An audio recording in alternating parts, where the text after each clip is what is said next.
Ang payong ni Manang. Si Manang may ara nga manami nga payong, pula ang kolor sang payong. Ginagamit niya ini kung nagaulan, hindi niya ini gusto nga mabasa. Pirmi niya dala ang iya nga payong, mabinuligon man si Manang, ginapayungan man niya kami. So ang payong ni Manang, that means my older sister's umbrella. So a payong is an umbrella. Si Manang may ara nga manami nga payong. So may ara means there is. A manami means nice or beautiful or good. So my older sister has a nice or a beautiful umbrella.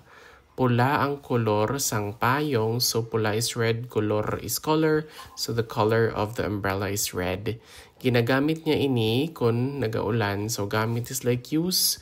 Ini is this. Kun is when, and then nagaulan is raining. So she uses this when it rains. Hindi niya ini gusto nga mabasa. Hindi means doesn't or don't or no. She doesn't like this to be wet. Basa means wet, so she doesn't like it to be wet. I don't know what's the reason. The purpose of the umbrella though is for that. But this is just a sentence, an example sentence.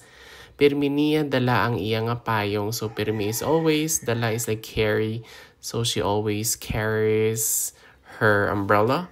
Mabinuligon man si Manang. Mabinuligon means helpful. She's also helpful. Ginapayungan man niya kami. She also uses the umbrella to cover us from the rain. Ginapayungan man niya kami. Ang payong ni Manang, si Manang may ara nga manami nga payong. Pula ang kolor sang payong. Ginagamit niya ini kung nagaulan. Hindi niya ini gusto nga mabasa.